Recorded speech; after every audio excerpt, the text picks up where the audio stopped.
Boa noite a todos. Vamos começar então a nossa aula de direitos reais. Nós estamos na unidade 1, parte 6, já na segunda aula de propriedade. Para quem não me conhece, está aqui o contato, professor Franklin Lobato Prado, o contato do Facebook e o contato do Twitter. Lá pelo Face, lá pelo Twitter, vocês sabem quais são as aulas que já estão sendo postadas. Então, vamos lá. Sem mais delongas, vamos trabalhar, né? Vamos falar aqui da função social da propriedade. A propriedade deixou de ser um direito subjetivo do sujeito e tende a tornar-se uma função social do detentor da riqueza mobiliária. Então, nós já vimos que a propriedade surgiu como um direito individual, surgiu na época da Revolução Francesa com o poder absoluto, tá? E com a Revolução se percebeu que era melhor trazer ela para uma conotação mais social, fazendo com que ela tivesse uma função social, de modo que a riqueza mobiliária fosse explorada de forma mais adequada. Então, essa riqueza mobiliária, para ser empregada no crescimento da riqueza social. Nós vimos que justamente a sociedade, quando ela surgiu com o objetivo de justamente fazer com que aquela pessoa, naquele primeiro momento, trabalhasse, produzisse, e enquanto ele estava produzindo, ele podia ficar na terra, e aquela produção dele era revertida em favor daquela comunidade. Se ele parasse de produzir, a comunidade resgatava aquela terra dele. Então, não há dúvida nenhuma que uma das preocupações hoje é realmente fazer com que a propriedade tenha uma função social e para justamente a interdependência social. A interdependência social seria que cada um vai produzir alguma coisa que vai atender o interesse daquela comunidade. Aquela comunidade precisa de trigo, então eu vou produzir o trigo.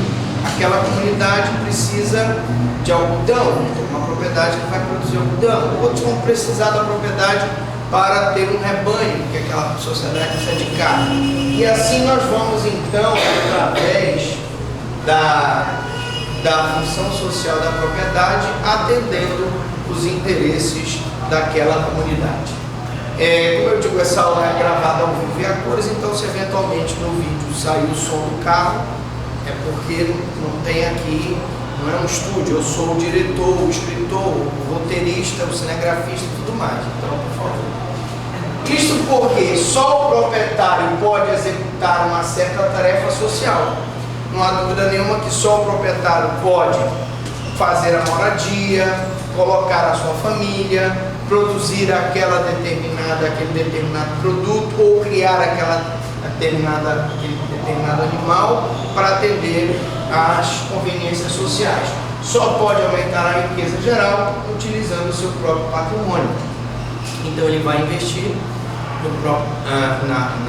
na propriedade através do seu patrimônio, e hoje nós temos as técnicas que melhoraram as terras do Centro-Oeste. Você sabe que as terras do Centro-Oeste elas foram estudadas pela Embrapa, e graças à tecnologia hoje se produz soja no Centro-Oeste, né?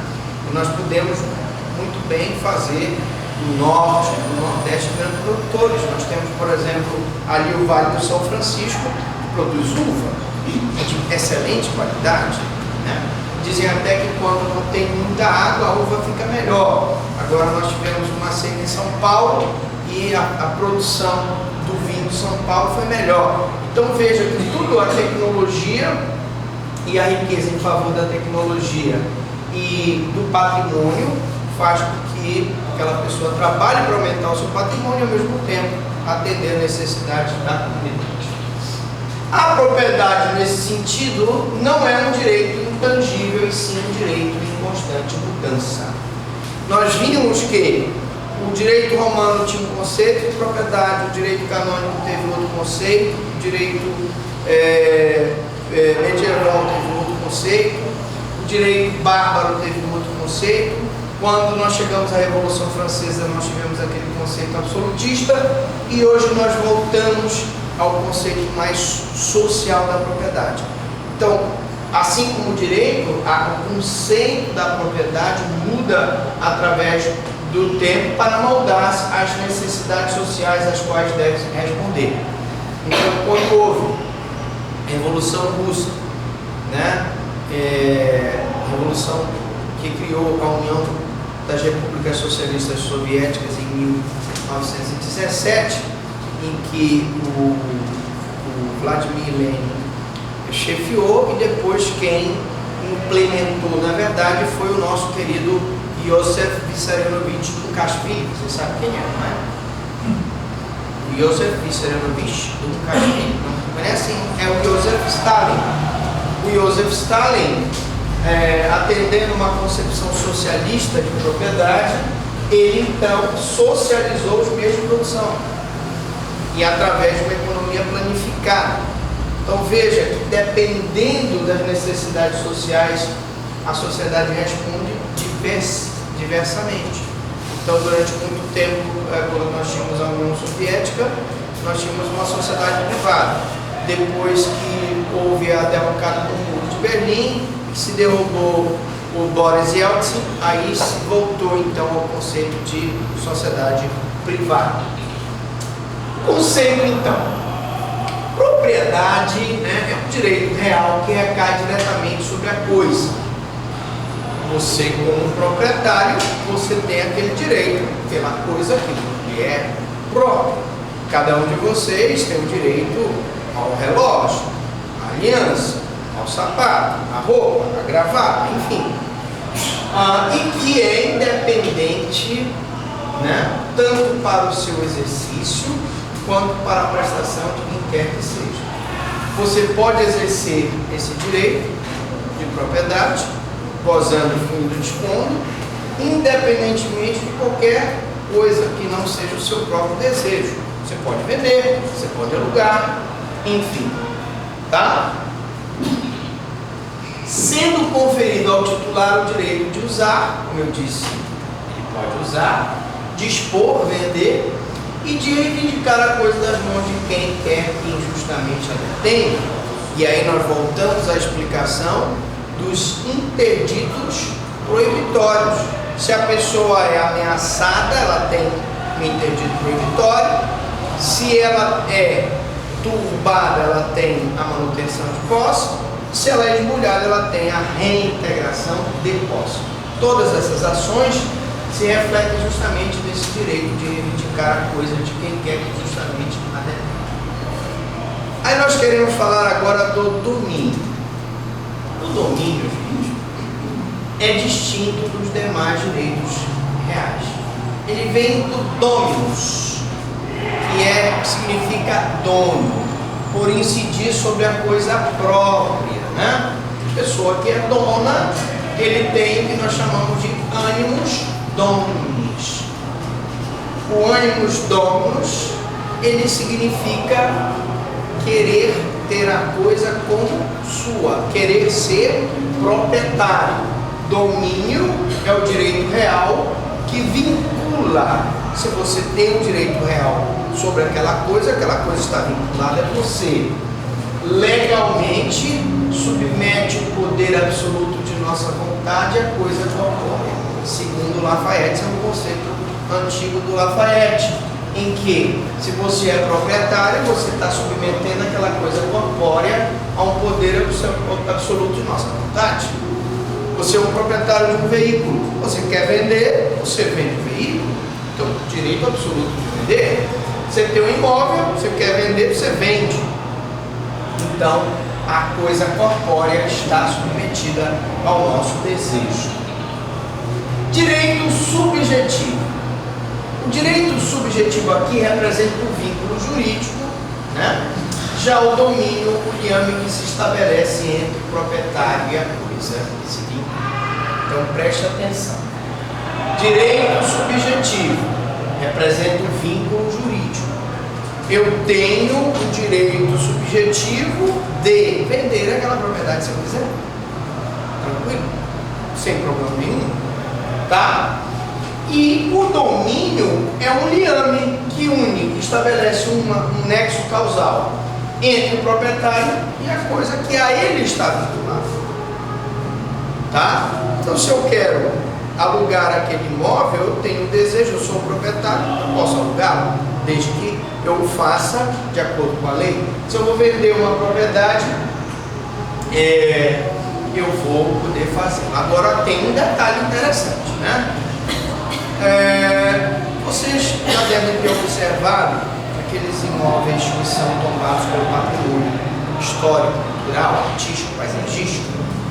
E aí a senhora pode me perguntar assim: mas professor Franklin, aquele imóvel é meu, é da minha família, foi meu avô que fez, ou meu bisavô, sei lá, e agora eu quero vender para uma imobiliária ou uma empresa de construção civil, e eu não posso porque ele está tombado pelo patrimônio.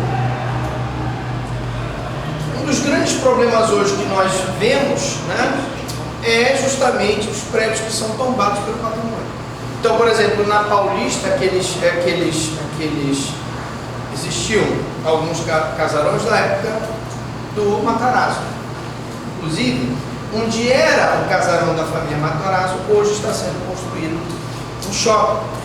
Mas foi uma luta muito grande para aquela empresa que quer fazer um shopping conseguir autorização para derrubar o casarão do Matarazzo.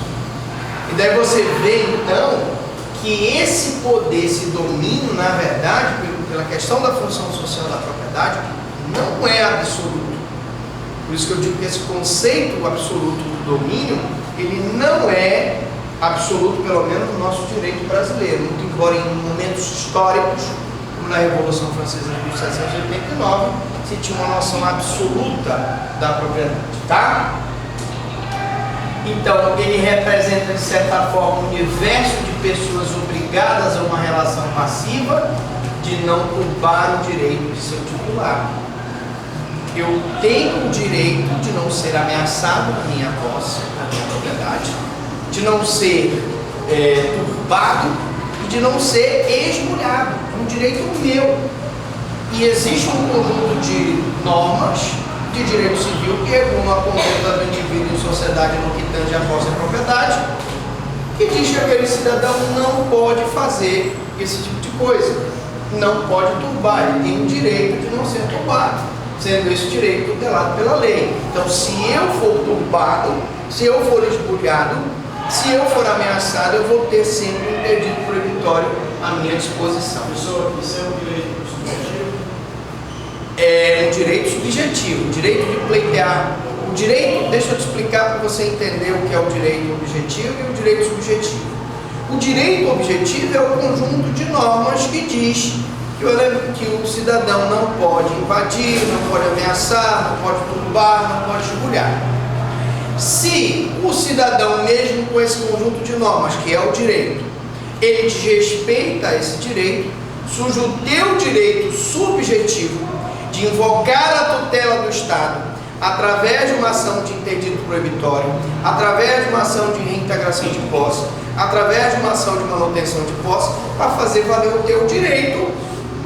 Entendeu? É isso. O direito objetivo está lá.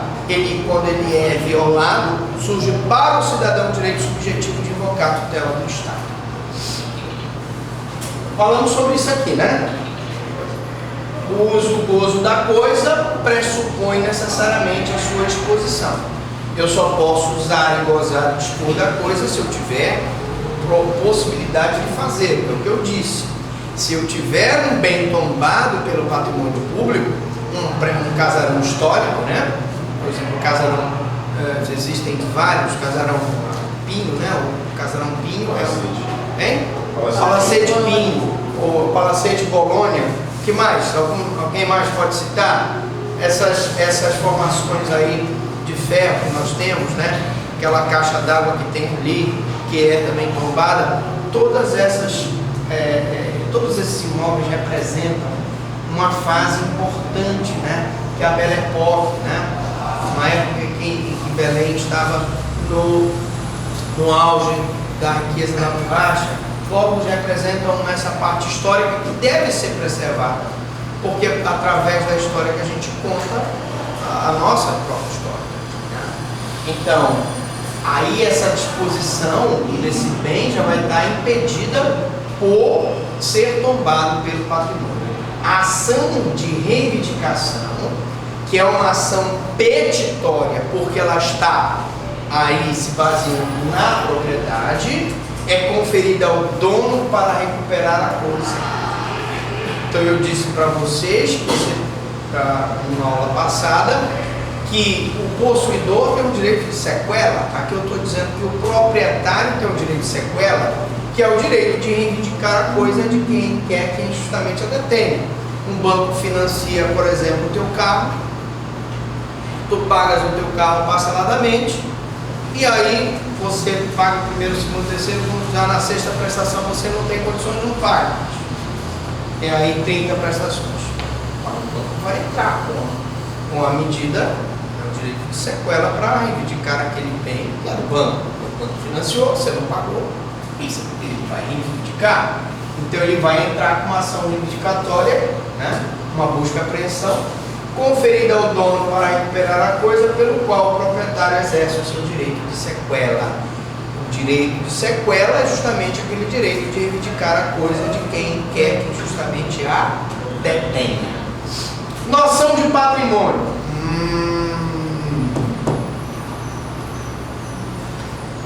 Patrimônio é o conjunto de direitos reais e obrigacionais, ativos e passivos que pode se afirmar que somente as pessoas naturais possuem. Então, você tem direitos e você tem obrigações.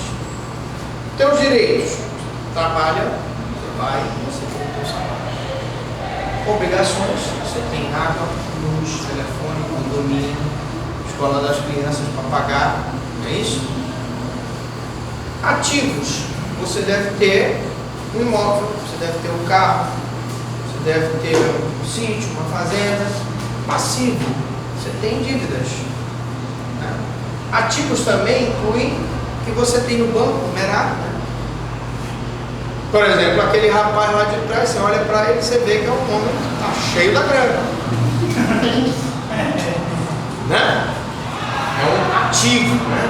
Então pode-se afirmar que somente as pessoas naturais ou jurídicas podem possuir patrimônio, por menores que sejam suas posses materiais.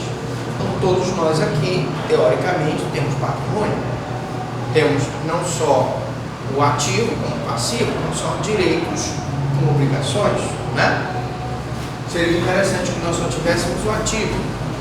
Seria interessante que nós só tivéssemos o direito, mas infelizmente não é assim. E aqui eu falo que pessoas jurídicas e físicas, né? Porque aqui eu posso ter pessoas jurídicas. Vocês provavelmente devem ter estudado a parte de direitos empresarial, que está tratando dessa parte de pessoas jurídicas, né?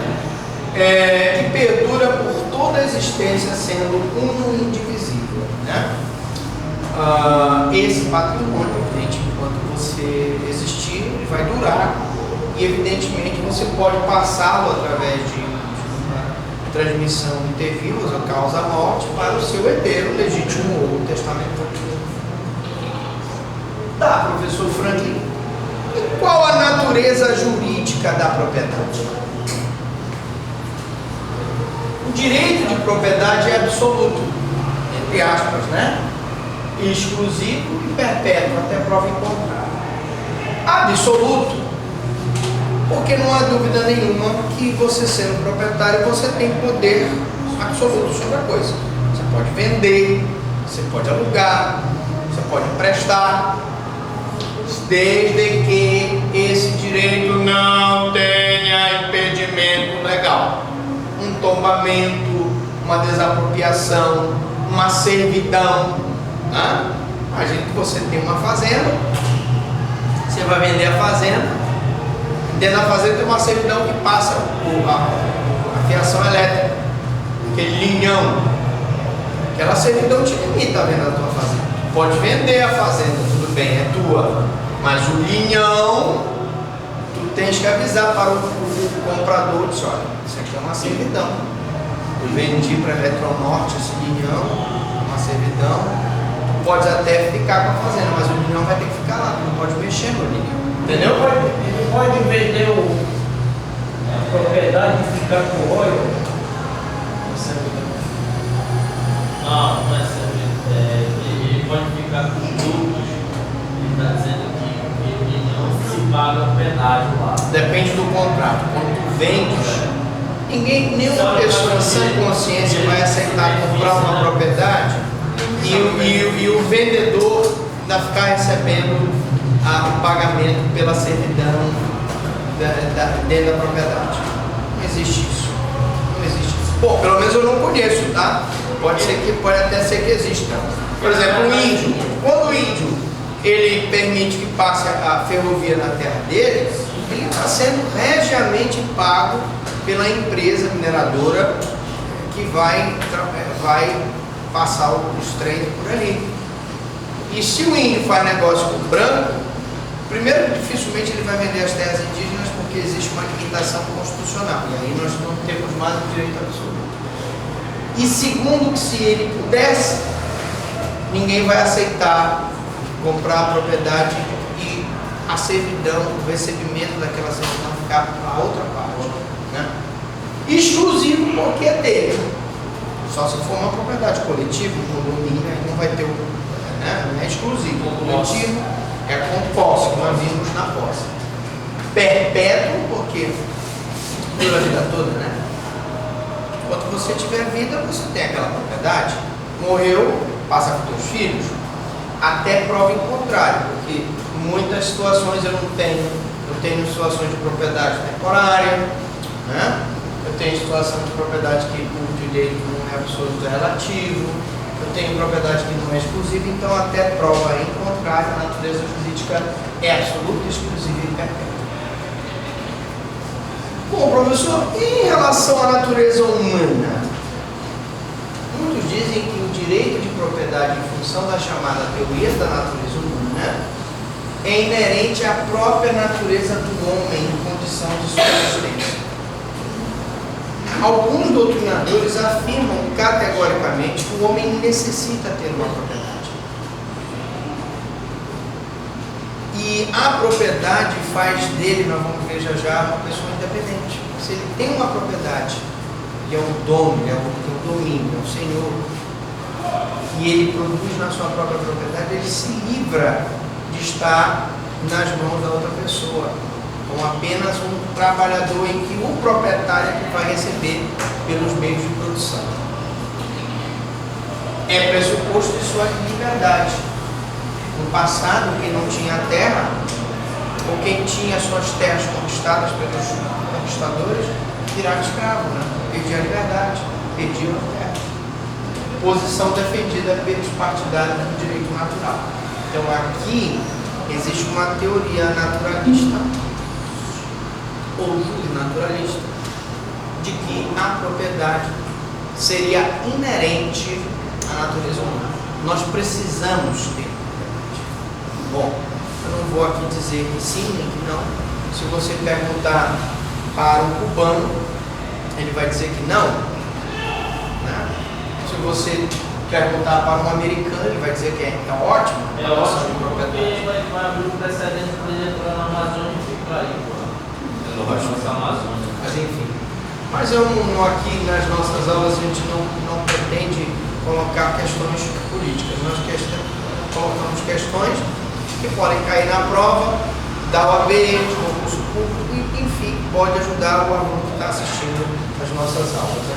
Bom, limites da propriedade do solo. Nós encontramos os limites no artigo 1229 do Código Civil. Atualmente, os fundamentos romanos estão ultrapassados, ou seja, aquela noção inicial romana que nós vimos, ela está ultrapassada.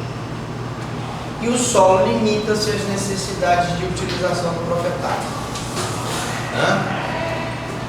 Devo lembrar que no nosso direito brasileiro, você é o proprietário daquele terreno, mas o subsolo pertence à União.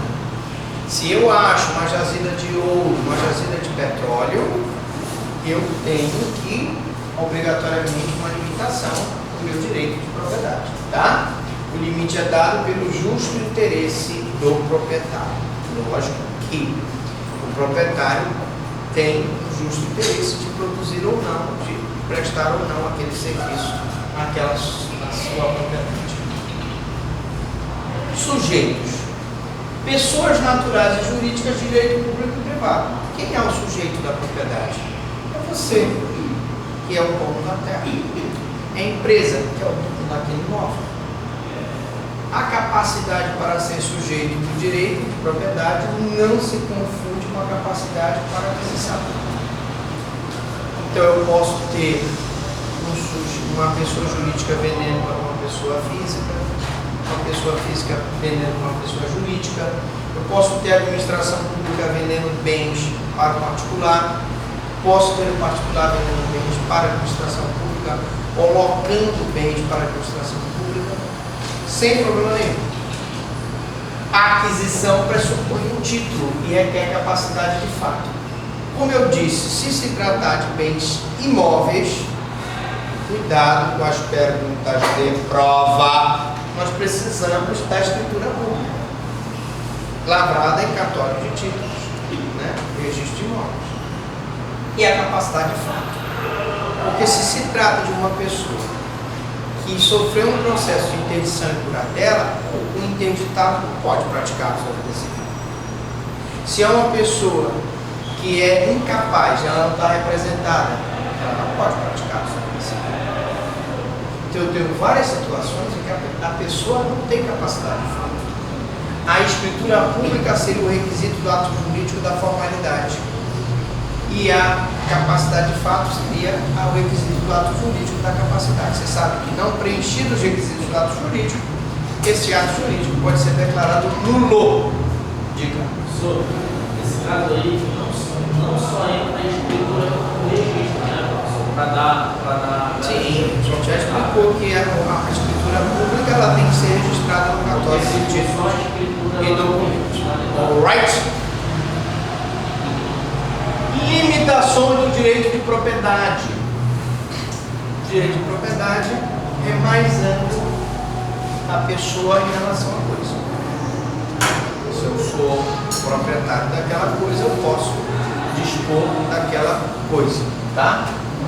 E engloba tanto os bens corpóreos quanto os bens incorpóreos. Como eu disse, eu posso ter a propriedade de terra, posso ter a propriedade, um direito material, uma música. Eu sou proprietário daquela música.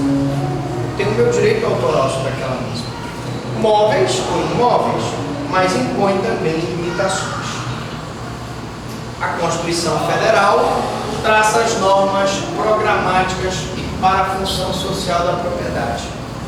E aí é a Constituição que vai dizer que a pessoa tem que morar naquele imóvel, tem que produzir naquele imóvel, fazer daquele imóvel a sua morada, enfim, praticar o que nós chamamos dos requisitos da função social da propriedade.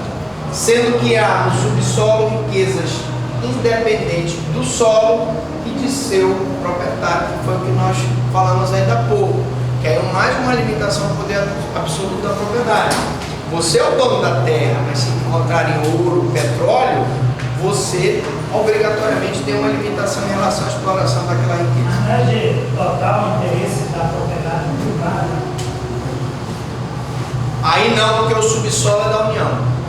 Tu tens o solo, a parte de cima, a parte de baixo pertence. Porque esse caso já é pré-estabelecido pela União, né? Pela União, através da Constituição Federal, que o subsolo é dela.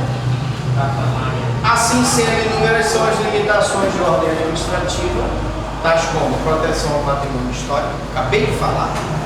Ali na Paulista estamos com várias situações ainda. Aqui também temos vários prédios históricos que são protegidos, que portanto eu não posso dispor deles como eu gostaria, de derrubar, de construir. A fauna, existem locais que são reservas ambientais que não podem ser negociadas, flora, né? Eu vi agora uma reportagem de um senhor, muito interessante, acho que vocês devem ter visto, que ele tem a maior coleção, uma das maiores coleções de borboletas e mariposas do mundo. E ele então fez um negócio com o governo, no sentido de ele adquirir uma área e ele mantém a área preservada, as nascentes, a floresta. Então há uma limitação em relação à fauna e à flora.